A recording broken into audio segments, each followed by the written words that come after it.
came in the second forum with a legacy that I sort of took for granted. But I and throughout the time there, I think what I was always trying to do was to find my voice and to try to establish myself.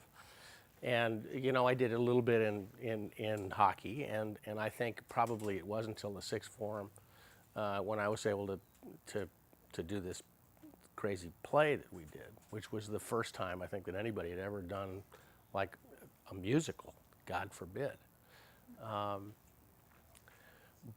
But I think that the other thing is that is that twice you guys have asked me to run for the Alumni Association, and I know that it's because of the relationship that my family has had with the school. That's part of the reason for that, and that's fine. But that but the fact that but the fact that and the reason why I did it is not because of me. It's because of you, and because I think that this place is different, and I think that we're all struggling to find out, why it is different, and I believe that it's important, and I think that why we all make these treks back as different individuals as we are is because we have this great abiding love, not only for the promise of this institution, but the fact that we're collectively, bound in this great community. I can't. I can't express, fully how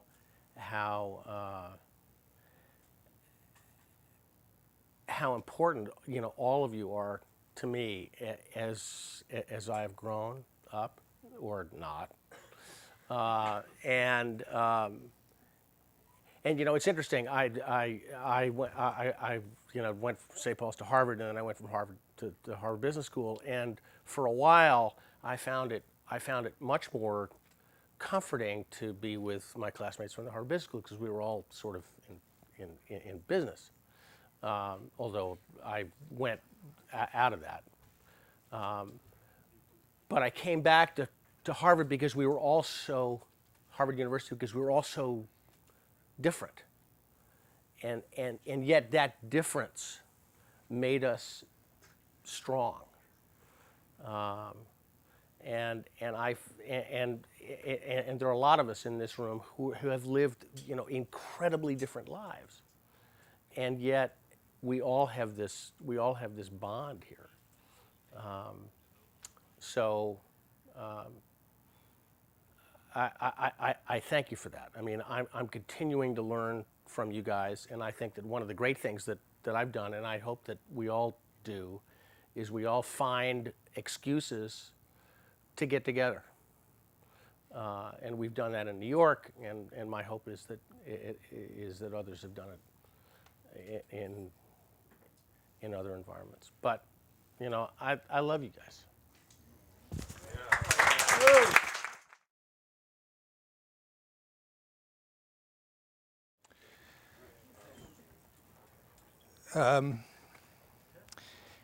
I think one of the remarkable things is in the 4 years that I was here that I really can't distinguish who I was friends with at this time or that time so much as that with everybody I can remember probably a moment or a story.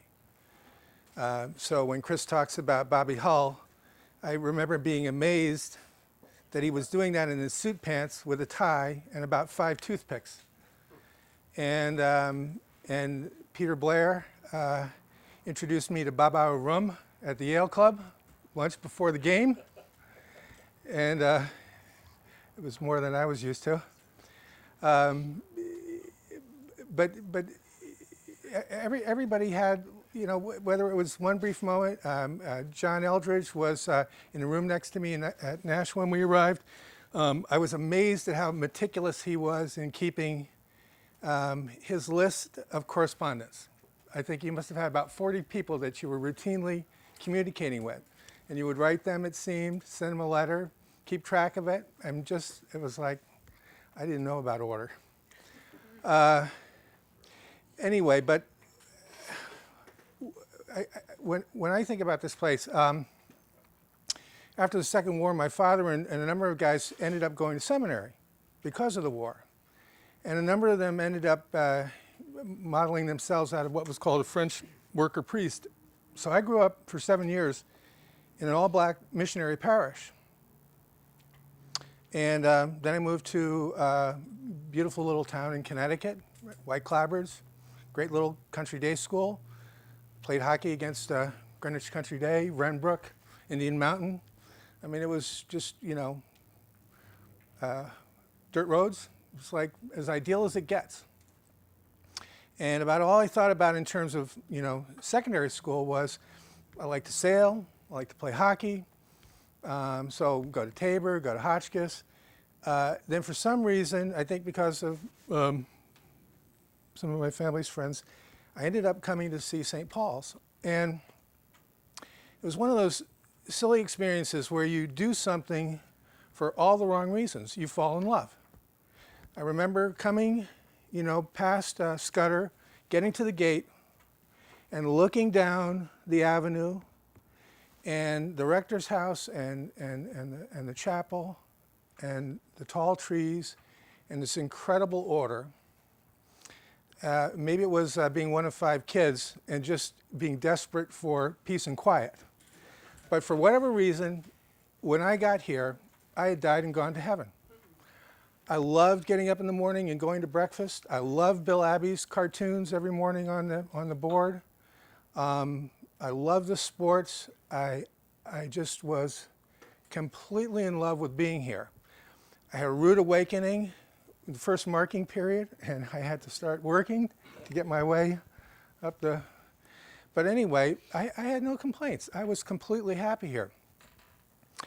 And then, I think around 5th form, there were a series of things that began to happen, which were really about me confronting where I'd come from, the life I'd grown up in, values my family had.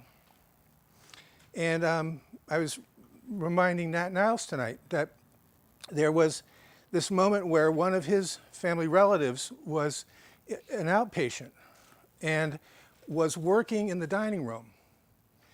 And I think it was Matt Warren who took you aside and said, listen, you know, really, I think the way you described it, you just maintain your distance from this person. She's there, you're here.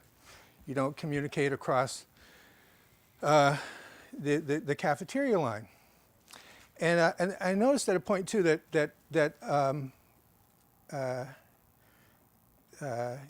Cal Chapin began walking me to breakfast. And he was always talking about hockey, right? And it was like he would just magically appear and, you know, how's hockey going? You know, you're going to make me... Anyway, and tea and toast. But he began telling jokes. And these jokes basically made fun of people that I didn't think were funny. And so all of a sudden there was this confrontation between basically the world and values that I came from and this world that I loved. I had no desire to be anywhere else. And I did not know how to make them come together to mesh. And you know, fortunately, there were also some great moments too. I mean, you know, Steve was reminding me of aims and objectives.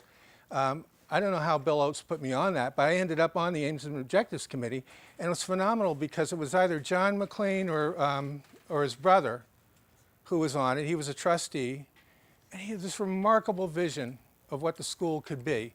And it was like, where have you been? So anyway, a lot of my life has been about trying to figure out how to bring all these disparate elements together.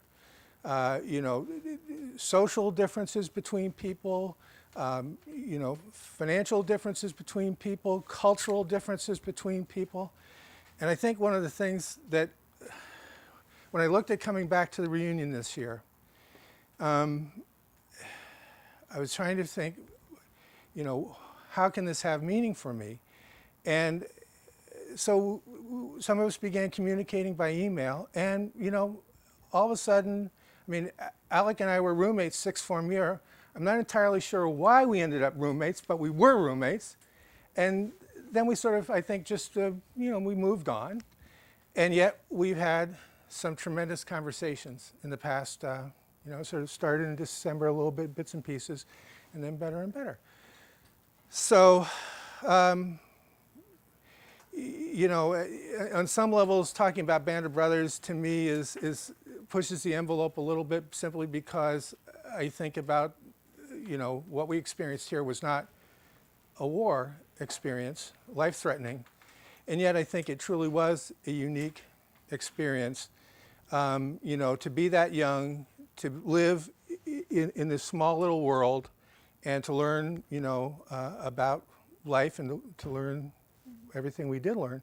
And, you know, I hope that basically we can sort of figure out a way that we could maybe create something that allows us to enjoy all that friendship, and to basically maybe extend something to the school that is positive for them. So anyway, thank you very much.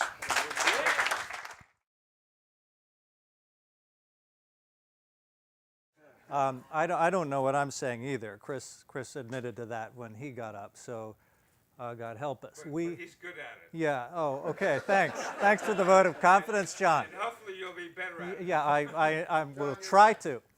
I'm looking at a room full of prodigious intelligence and talent, and I think a lot of people have tried to address that, and that's fundamental to the experience here. Except for Chris Charles, who says he was happy, I can't imagine that that's the popular state of opinion in this room when we look back. I was miserable. This place was a crucible. I came here, and actually it's good to hear from some of you personal things that I had no idea about, like loss, about not particularly caring about or being abandoned, feeling abandoned by your family. When I came to the admissions process with my parents, I left the room after speaking with the admissions person, and my parents went in. And apparently what he said to my parents was, Brooks says that he wants to come to St. Paul's because he wants to get the hell out of his house. And I didn't expect that having told him that he would then tell my parents, but that was the case. So my grandfather had gone to Pomfret, which apparently he made the decision to go to Pomfret because they gave the biggest helps of ice cream. And my parents put me on the list to go see Pomfret, and I didn't like Pomfret at all. I thought St. Paul's was incredibly crazy, beautiful, and wonderful. So I said, oh, well, I'm going there because I want to go get away from home. I also had a cousin here, and that brings up a little bit of the loss because I had two cousins here. And both of them died between my fifth form and sixth form year. No, my fourth form and fifth form year. And they were my brothers. I never had brothers. I'd always wanted brothers. And so at some point in our lives, I think things happen to us. And what happened to me here was that I was in the presence of many people who when I come back to these reunions, and who when I see out there in the world, I feel very comfortable with them. I feel a bond, and it's the brothers and all of that. But I'll tell you one other thing, and again, I didn't know what I was going to say, so sorry about this. I went to Middlebury with Rick Perot. Now, Rick Perot, I don't know how many of you know, but he is a very bizarre individual. and we had some very interesting experiences there. But One was being in an English class. I think it was an English class. Maybe it was a Russian lit class. Together, we had to write a paper. And the way the way papers are submitted, the faculty says just put them in the box, and at some point overnight on the day they're due, I'll pick them up in the morning. So I found Perot there at the drop box reading all the other papers that the students had submitted, other students in our class. And I said, yeah. So Rick, what the hell are you doing? Well, I'm interested to see what these people say. And I say, well, we're smarter than they are. We why do you want to do this? And he looked at me and said, oh, really, you think that? And I think that's the feeling that I really had, because I'd been with smart people, and we were smarter. But in fact, there are people who think they're smarter than everybody else, and then there are people who may even be smarter and realize that they aren't. Alec, I'm not sure which category you fit in, but in the end, yeah, in the end, I think in life we hopefully find some humility, and I've come to realize that in fact I'm not necessarily as smart as I thought I might have been. It's great to have a library full of books, but that doesn't make you smart. And it's great to have a lot of good friends who are smart, but that doesn't necessarily carry over to your own life. Anyway, I had one other thing to say, and I've forgotten what the hell it was, but it's sure great to see you all. And I'm glad to be standing up here, and it's a wonderful thing that happened to us here, even if it was tough. Okay, that's enough.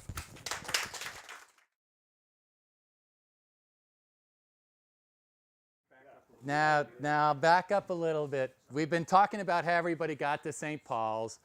I have a few stories to tell, and then I have some ways to get back to Steve's theme, which is the family of this place. I came to St. Paul's as a fourth generation St. Paul's person, along with Collie Burgwyn and Amo Houghton. Amo, Maury, and my father are here this weekend on their 65th anniversary. So we're here with our 40th, and our two parents are here with their 65th anniversary. When I was driven from Greenwich, Connecticut to St. Paul's by my father, the discussion we had centered around two issues. One was that when I was in my hometown, I was called High, because my middle name is Heiliger. And my father told me as I was driven up here that if I didn't like being called the diminutive of High, I could be called Peter. So most of you know that I was called here Peter Blair, which I changed my name to come here. It's a little schizophrenic. Alec will appreciate this, but it was weird. The other thing we had the discussion about coming up in the car was my father had been here in the 40s, and he told me about certain things that happened at all boys' schools that I should be careful about.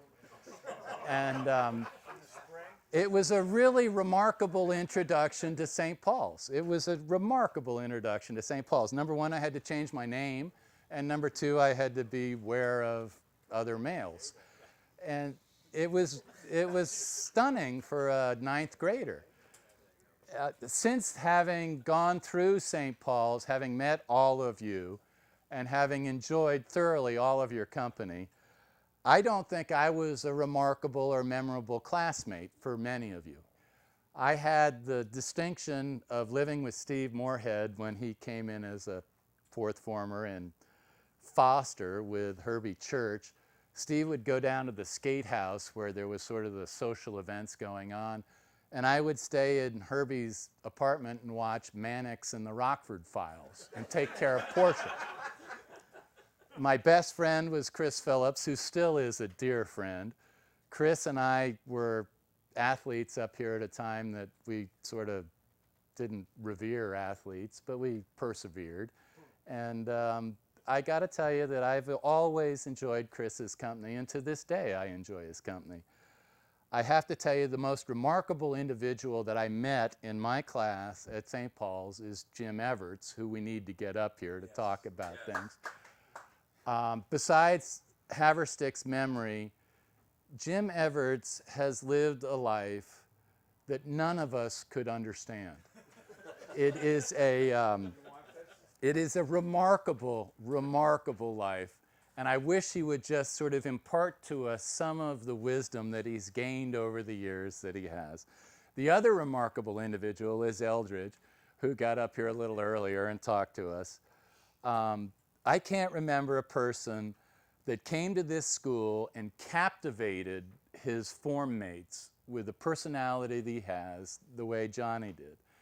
And this brings me back to Steve Crandall and Don Lippincot's original theme of family.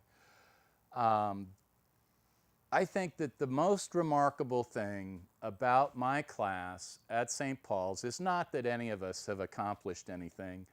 It's not that we've gone on to do greater things, but I think we're remarkable citizens. I think one of the things this school has taught us, we never had the benefit of going to high school. We never drove cars when kids did. We didn't date girls at age 16 and 17. You know, we had petty jealousies and we had remarkable butter fights with Chris Bartle. We had things that most people in their life don't. But if you look at this class and if you look at the vast majority of St. Paul's graduates, they're terrific citizens. We are, in my mind, the backbone of what keeps the United States going.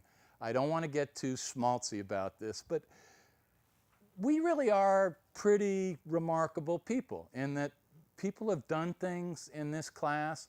We've been through things with our children. We've raised children through remarkable difficulties. We've had different marriages, and Trace, we've had no marriages. There's a really remarkable theme in this class that shows that you can go to a prep school in northern New England in a strange environment, and you actually can be good people. And I really am happy that Steve has brought up the concept that this is a good class. This is a good bunch of people, and it is a remarkable family, and we are remarkable citizens. So that's all I'm going to say.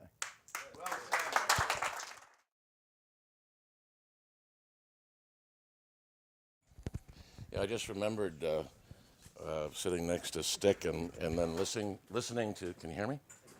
Listening to all the stories. I'm sure it's happening to everybody. All these pictures are beginning to sort of fall into place. The mosaic of the 4 or 6 years that we spent here is all of a sudden, you know, making some kind of sense. I have, a lot of things have come, I want to say, but when I was like an A student, I tested really well, and then I came here, okay? Okay, and all of a sudden I was, I was with you guys, and I didn't feel part of a family, okay? I felt completely separate and outside, and not because not because I didn't have some sophistication. I came from New York City, I knew what was going on, but I just felt very different. But a lot of things happened here, and good things, and I think that's the part, besides getting caught smoking and an event that happened in senior year that no one ever found out about when I went to California, and I'll tell you about it later. But Stick, you and I were in a class with Kellogg for a semester studying Hegel and Marx. 3 of us in a room for a semester. I mean, that's the kind of thing that happened here. And then I was running with Mr. Hurtgen. All of a sudden, I was in Belgium for a summer.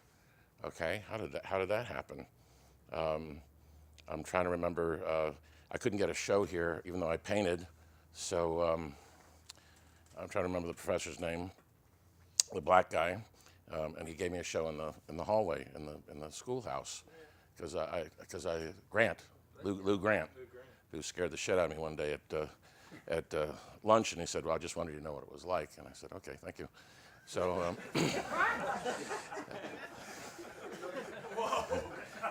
but it was good. And then I had 4 years of Latin, and even though I'm obviously an arts guy, okay, you know, language has been really, really important to me.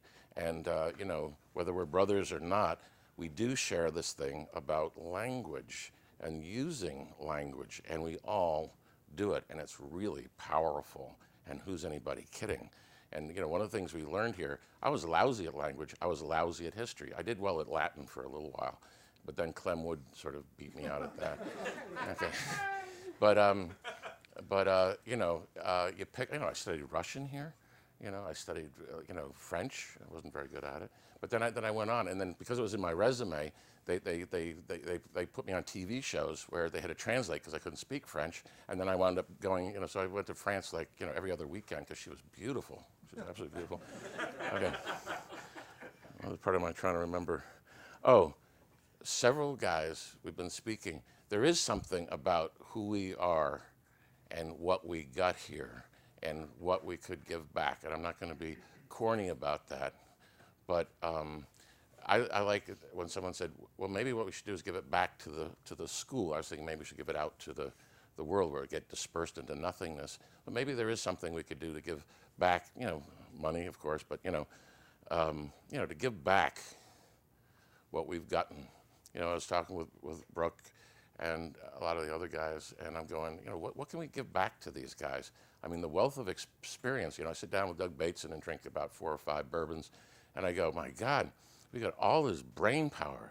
These guys are so smart, and you know, and what are we doing with it? And that's a question. And I think we should give something back. I got a ton out of SPS. I didn't know it when I was here. I experienced it later. Has it gone off yet? No. Okay. So anyhow. 15 minutes. Okay. But you know, I've gotten to like each of you as I've gotten to know you more, and then I'm beginning to see what's going on. And you know, we can't do anything wrong now, so let's do something right. Okay.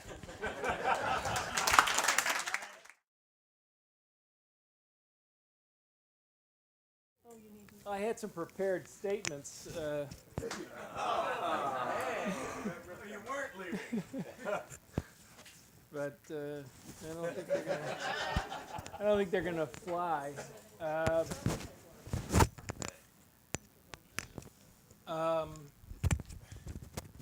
What can I say? I think that